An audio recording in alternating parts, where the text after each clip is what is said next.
សួស្វាគមន៍មកកាន់វីដេអូតម្រុយឆ្នោតយួនបាទសម្រាប់ឆ្នោតយួនថ្មីនិងឆ្នោតយួនចាស់សម្រាប់តម្រុយលេខបកប៉ុស ABCD ចំពោះ Channel លេខហេងថ្ងៃទី21ខែ7ឆ្នាំ2026នេះបាទខ្ញុំបាទក៏បានធ្វើការសម្រិតសម្រាំងបាទនឹងជ្រើសរើសនៅតម្រុយលេខតូចល្អៗបាទ4គ្រាប់និងលេខធំ1គ្រាប់ដើម្បីយកមកធ្វើការចែកជូនទៅកាន់បងប្អូននិយាយតាដែលនិយមលេងទាំងអស់គ្នាដើម្បីយកទៅធ្វើការផ្សងសំណាងហើយសង្ឃឹមជឿជាក់យ៉ាងមុតមមផងដែរថា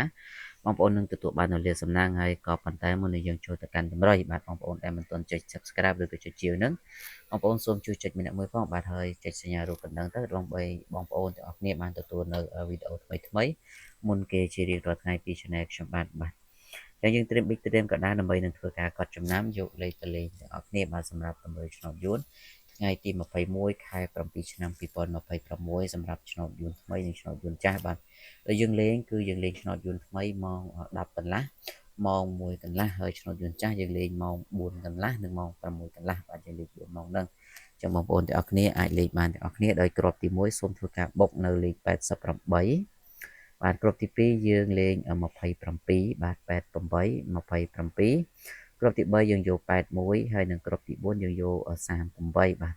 លេខនឹងបងប្អូនអាចគុណបានសម្រាប់បងប្អូនដែលនិយមដែលចេះលេងគុណបាទបងប្អូនដែលមានលទ្ធភាពអាចគុណលេខបាន%នៃការត្រូវគឺខ្ពស់សម្រាប់បងប្អូនដែលចេះគុណបាទអញ្ចឹងនេះគឺជាតម្រុយលេខតូចសម្រាប់ឆ្នោតយួនបាទម៉ោង10ម៉ោង1ម៉ោង4និងម៉ោង6ហើយសម្រាប់លេខធំក៏យើងមានមួយគ្រាប់ផងដែរសម្រាប់បងប្អូនយកទៅធ្វើការផ្សងសំណាងបាទអញ្ចឹងលេខហ្នឹងគឺយើងយក6 14គុណបាទ6 14គុណបងប្អូនអត់ចេះគុណបងប្អូនអាចទៅប្រាប់មេទៅប្រាប់ថាយើងចាក់6 14គុណអញ្ចឹងគេនឹងគុណឲ្យបាទអញ្ចឹងគេដឹងពីរបៀបគុណអញ្ចឹងបងប្អូនគ្រាន់តែប្រាប់គេទៅគេនឹងគុណឲ្យអញ្ចឹងសម្រាប់ថ្ងៃទី21នេះគឺយើងសន្មតថាមានតែប៉ុណ្ណឹងដើម្បីចែកជូនទៅកាន់បងប្អូនអញ្ចឹងសូមជូនពរបងប្អូនទាំងអស់គ្នាសំណាងល្អជាពិសេសសង្ឃឹមថាបងប្អូននឹងត្រូវឆ្នោតគ្រប់គ្នាសម្រាប់ថ្ងៃនេះអរគុណជូនពរសំណាងល្អទាំងអស់គ្នាសូមគោរពលា